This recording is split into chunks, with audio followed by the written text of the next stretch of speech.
আসসালামু আলাইকুম, ফারজানা ইয়াসমিন স্বাগত জানাচ্ছি এনটিভির সকালের খবরে। ক্রাউন সিমেন্ট শিরোনাম দেখছিলেন, এবার পুরো খবর। 4 দিনের দ্বিপাক্ষিক সফরে আজ যুক্তরাজ্যে যাচ্ছেন অন্তর্বর্তী সরকারের প্রধান উপদেষ্টা ডক্টর মোহাম্মদ ইউনূস। আগামী 14 জুন দেশে ফেরার কথা রয়েছে তার। এই সফরে বাকিংহাম প্যালেসে ব্রিটিশ রাজা তৃতীয় চার্লসের সঙ্গে দেখা করবেন প্রধান উপদেষ্টা।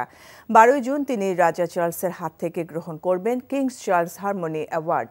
সফর সঙ্গী হিসেবে প্রধান উপদেষ্টার সঙ্গে থাকবেন বাংলাদেশ ব্যাংকের governor doctor Ahsan H Mansur ও দুর্নীতি দমন কমিশনের চেয়ারম্যান ডক্টর আব্দুল মোমেন।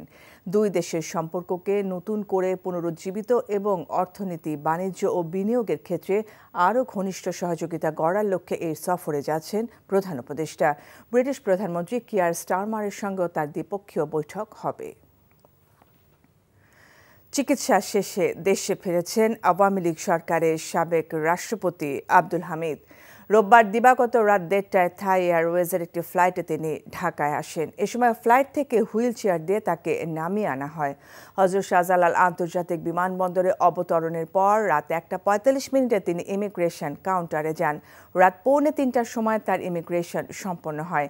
এরপরেই বিমানবন্দর ত্যাগ করেন আব্দুল হামিদ। গত 8 মে গভীর রাতে থাই এয়ারওয়েজের একটি ফ্লাইটের চিকিৎসার জন্য ব্যাংককের উদ্দেশ্যে ঢাকা ছাড়েন আব্দুল হামিদ। আব্দুল হামিদের বিরুদ্ধে একটি হত্যা মামলা ছিল। তার দেশ ছাড়াকে কেন্দ্র করে সমালোচনার ঝড় শুরু হয়েছিল পুরো দেশ জুড়ে। দায়িত্ব অবহেলার কারণ দেখিয়ে 3 পুলিশ সদস্যকেও বরখাস্ত করা হয়েছিল। 90% রাজনৈতিক দল ডিসেম্বরের মধ্যে নির্বাচন চায় বলেও জানিয়েছেন বিএনপির স্থায়ী কমিটির সদস্য আমির খসরু মাহমুদ চৌধুরী। চট্টগ্রামের বাসায় ঈদের শুভেচ্ছা বিনিময়কালে তিনি কথা বলেন। বাংলাদেশের প্রায় সব রাজনৈতিক দল ডিসেম্বরের মধ্যে নির্বাচন চাই। এর ডিসেম্বরে পরে যাওয়ার কোনো যুক্তি নাই। কার স্বার্থে? ডিসেম্বরের পরে কোন গোষ্ঠীর স্বার্থে? যদি ওই গোষ্ঠীর স্বার্থে যদি 90% রাজনৈতিক দলকে উপেক্ষা করে সিদ্ধান্ত দেওয়া হয়, তাহলে সন্দেহ মানুষের মনে জাগবে আগামী দিনে একটা সুষ্ঠু নির্বাচন বাংলাদেশে হবে কিনা। এই প্রশ্ন মানুষের মনে জেগে গেছে ইতিমধ্যে। জাতীয় নির্বাচনে কোনো দেশেরই হস্তক্ষেপ কাম্য নয় বলে জানিয়েছেন জামায়াতের আমির ডক্টর শফিকুর রহমান। দুপুরে মৌলভীবাজারে এক অনুষ্ঠানে তিনি আরও বলেন, জুলাই শহীদদের রক্তের অমর্যাদা হয় এমন কোনো নির্বাচন দেখতে চায় না জামায়াত। আমরা আশা করব যে নির্বাচনকে প্রশ্নবিদ্ধ করার কেউ চেষ্টা করবেন না, তাহলে আমাদের শহীদদের রক্তের প্রতি আমরা ইমানদারি রক্ষা করতে পারবো না। আমাদের শহীদদের রক্তের অমর্যাদা হয় এমন কোনো নির্বাচন আমরা দেখতে চাই। ঢাকার 2 সিটি কর্পোরেশন সবকটি এলাকায় শতভাগ বর্জ্য অপসারণের দাবি করলেও রোববার দুপুর পর্যন্ত দেখা গেছে নগরে কোথাও কোথাও ছড়িয়ে আছে পশুর বর্জ্য। দক্ষিণ সিটিতে নগর ভবনের আন্দোলনের রেশ ধরে মাঠ পর্যায়ে কাজ করেনি অনেক পরিবহন শ্রমিক। নাজিবুর রহমানের রিপোর্টে বিস্তারিত। শতভাগ পরিচ্ছন্ন নগরীর ঘোষণা দেয়া ঢাকা উত্তর সিটির এলাকার চিত্র এটি। 24 ঘন্টা পেরিয়ে গেলেও বর্জ্য অপসারণ হয়নি। ঢাকা উত্তর সিটি কর্পোরেশনের শতভাগ বর্জ্য অপসারণের যেই ঘোষণা, সেই ঘোষণার বাস্তব চিত্র অনেকটাই ভিন্ন। উত্তরের বেশিরভাগ এলাকায় এখনও 24 ঘন্টার বেশি সময় ধরে পড়ে আছে কোরবানির পশুর বর্জ্য। এতে মারাত্মক ভোগান্তিতে পড়েছেন নগরবাসী। মিরপুর, মোহাম্মদপুর, কাজীপাড়া, শাওরাপাড়া, শ্যামলীসহ অনেক এলাকার অলিগলিতে ছড়িয়ে আছে পশুর বর্জ্য। উৎকট গন্ধে অস্বস্তিতে এলাকাবাসী। আমাদের এখান থেকে এখনো ময়লা নিচ্ছে না, গতকালকা রাখা হয়েছে। এখন কালকা অনেক লোকজন এসে দেখেও গেছে, কিন্তু ময়লা নিচ্ছে না। অসুবিধা মানে গন্ধ বেরোচ্ছে না, সকাল থেকে তো গন্ধ, কালকে থেকে গন্ধ বের হয়ে গেছে। ঢাকা দক্ষিণে রোববার রাত 9:30 ঘোষণা করা হয় শতভাগ পরিচ্ছন্ন এলাকা। তবে রায়ের বাজার, হাজারীবাগ সহ আশেপাশের বেশ কিছু এলাকার চিত্র পুরোপুরি ভিন্ন। 24 ঘন্টার মধ্যে আসেননি কোনো পরিচ্ছন্নতা কর্মী। হাটের বর্জ্য সরাতে ব্যর্থ ডিএসসিসি। এইটা কালকে বিকেলের ময়লা, এটা হলো সকালে যা আসে, সকালে আসলে 10টার দিকে নিয়ে যায়। আর এটা হলো বিকেলের ময়লা, অন্তরি নিতে পারে নাই। তাকে আধা ঘন্টা আগে উনি জবাই করে এটা রেখেছেন, কিন্তু তার পাশের বাড়ি যিনি আছেন উনি বলতেছেন আমারটা তো সকালে জবাই দিয়েছি, এটা তো সন্ধ্যায় হয়েছে, এখনো নিচ্ছে না কেন? কারণ ওই কনটেক্সটে দেখা হচ্ছে। দু একটি বিচ্ছিন্ন জায়গায় হয়তো থাকতে পারে, যেমনটি আপনি বলেছিলেন, সেটা খবর পাওয়ার সাথে সাথে উইদিন 10 মিনিটস আমাদের লোকজন চলে যাচ্ছে। আমরা যেখানেই ময়লা দেখতেছি সাথে সাথে আমাদের লোকজনকে ডেকে আমরা সেই ময়লা পরিষ্কার করতেছি।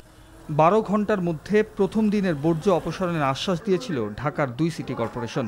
Najibur Rahman, NTV news, Dhaka.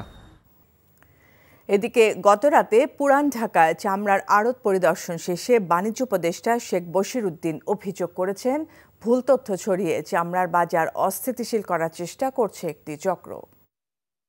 যে চামড়ার মূল্য পাওয়া যাচ্ছে, লবণ দেওয়া চামড়া, সেটা সরকার নির্ধারিত মূল্যেই চামড়া বিক্রি হচ্ছে। কিছু কিছু ক্ষেত্রে সোশ্যাল মিডিয়া এবং কিছু মেইনস্ট্রিম মিডিয়াও ভুল তথ্য প্রচার করছে। চামড়া পচে গিয়েছে। আমরা চিটাগংয়ের একটা তথ্য দেখলাম, এটা দিয়ে দেশে একটা অপপ্রচার চালানো এবং কিছু অসাধু ব্যবসায়ীর সাথে একত্রিত হয়ে চামড়ার বাজারকে আবার একটা ধস নামানোর একটা পরিকল্পনা ছাড়া কিছুই নয়। মাছ উৎপাদনে বাংলাদেশ স্বয়ংসম্পূর্ণ হলেও দেশীয় প্রজাতির অনেক ছোট মাছ ইতোমধ্যেই বিলুপ্ত হয়ে গেছে। নদী, খাল, বিল ভরাট হয়ে যাওয়ার পাশাপাশি অবৈধ জাল ব্যবহার করায় মাছগুলোর বংশবিস্তার হচ্ছে না। এমন পরিস্থিতিতে কয়েকটি প্রজাতির ছোট মাছ বিলুপ্তির হাত থেকে রক্ষা করতে সরকারি বেসরকারিভাবে নেওয়া হয়েছে নানা উদ্যোগ। রাজশাহী থেকে সম সাজুর রিপোর্ট, ক্যামেরায় ছিলেন শরীফুজ্জামান রয়েল। নদীমাতৃক বাংলাদেশে একসময় মাছের প্রাচুর্যতা ছিল। নানা প্রজাতির ছোট মাছে ভরপুর ছিল দেশের খালবিল, নদী নালা। আন্তর্জাতিক প্রকৃতি সংরক্ষণ ইউনিয়ন IUCN এর তথ্য অনুযায়ী 52 প্রজাতির ছোট মাছ দেশ থেকে এখন বিলুপ্তির পথে। চাষের আওতায় এনে এসব মাছ বিলুপ্তির হাত থেকে রক্ষা করতে সরকারি বেসরকারিভাবে নেওয়া হয়েছে নানা উদ্যোগ। যে সমস্ত মাছগুলো আমাদের বিলুপ্ত হয়ে গেছে, আগে আমরা বিলে পাইতাম, তার মধ্যে একটা মাছ হলো মলা মাছ, যেটা আমরা মোয়া মাছ বলি। এই মাছ চাষে যেমন বাড়তি কোনো খরচ হচ্ছে না, তেমনি ভোক্তারাও কিন্তু অনায়াসে এই মাছটা পাচ্ছে। হ্যাচারি মালিক এবং বিভিন্ন ধরনের NGO কিভাবে ছোট সুস্বাদু মাছের পোনা তৈরি করতে হয়, এই টেকনিকটা তাদেরকে শিখে দেওয়া হয়েছে। রাজশাহীর মোহনপুরে নির্বাচিত মাছ চাষিরা ছোট মাছ চাষ করে লাভবান হচ্ছে। তাদের দেখে উদ্বুদ্ধ হচ্ছে আশপাশের মাছ চাষিরাও। মলা মাছ থেকে অনেকই লাভ করা যায়। এই পুকুর থেকে আমরা অনেক টাকা লাভ পেয়েছি। সিলভার বা অন্য বিকেট ওলা মাছ 1 কেজির টাকা 1 কেজি বিক্রি হয়তো বা 100, 150, 200 টাকা। আর এই মোলা মাছটা 400, 450 টাকা কেজি পর্যন্ত বিক্রি হয়। মোলা মাছে লাভজনক বেশি। আমার ওই মাছ থেকে এই মাছের খরচ কম, খাবার কম। বাংলাদেশ মৎস্য গবেষণা ইনস্টিটিউট, মৎস্য অধিদপ্তর এবং PKSF এর যৌথ উদ্যোগে এলাকাভিত্তিক বিভিন্ন প্রজাতির ছোট মাছের ব্রুড ব্যাংক স্থাপন করেছে। এর মাধ্যমে আবার আগের মতো ছোট মাছে ভরপুর হবে দেশ, এমন প্রত্যাশা এই খাত নিয়ে কাজ করা সবার। সম সাজু, NTV নিউজ, রাজশাহী। ঈদের টানা ছুটিতে চিড়িয়াখানা সহ রাজধানীর বিভিন্ন বিনোদন কেন্দ্রগুলোতে ভিড় বেড়েছে। ঈদ আনন্দ ভাগাভাগি করতে ছুটে এসেছেন সব বয়সের মানুষ। মেজবাহ হাসানের রিপোর্ট।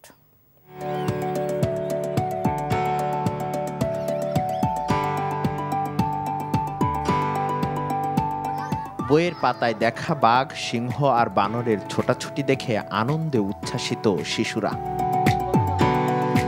সাথে পাখিদের ওড়াওড়ি, পশুর গর্জন আর ট্রেনে চড়া।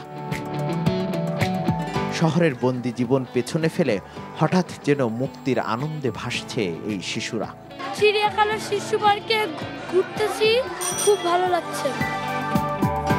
ফাঁকা ঢাকায় চিড়িয়াখানা সহ বিনোদন কেন্দ্রগুলোতে বন্ধু ও শিশুদের নিয়ে আনন্দে মেতেছে নগরবাসী। ঈদের ছুটি পেলাম, দেখলাম যে বাচ্চাকে একটু বিনোদনের জন্য চিড়িয়াখানা নিয়ে আসি। পরিবার সবাইকে নিয়ে আসছি, ভালো লাগতেছে। গ্রামে যেতে না পারলেও পরিবারকে ঈদ আনন্দ থেকে বঞ্চিত করতে চাননি বলে ঘুরতে বেরিয়েছেন তারা। রয়েছে নিজ গ্রামে যেতে না পারার আফসোসও। নানু বাড়িতে ঈদ করাই পছন্দ করে, যেহেতু তারা নাই এই জন্য গ্রামে যাওয়া হয়। নিজেদের কাছের যে লোকজন আছে তাদেরকে মিস করছি, গ্রামের পরিবেশটাকে মিস করছি। নানা ব্যস্ততার কারণে যাদের গ্রামে ফিরে যাওয়া হয় না, তারা সবটুকু আনন্দ খুঁজে ফেরেন রাজধানীর এসব বিনোদন কেন্দ্রে। শহরে এই সুরম্য অট্টালিকার ভিড়ে নিজের পরিবারকে দিতে চান সবটুকু সুখ। Mezbah Hasan, NTV news, Dhaka. এই ছিল সকালের খবরে। এই খবরের ভিডিও সহ আপডেট জানতে ভিজিট করুন NTV অনলাইন www.ntvbd.com। এছাড়াও NTVর জনপ্রিয় সব অনুষ্ঠান ও খবরের আপডেট জানতে ভিজিট করুন আমাদের ইউটিউব ও ভেরিফাইড ফেসবুক পেজ। এতক্ষণ সাথে থাকার জন্য ধন্যবাদ সবাইকে।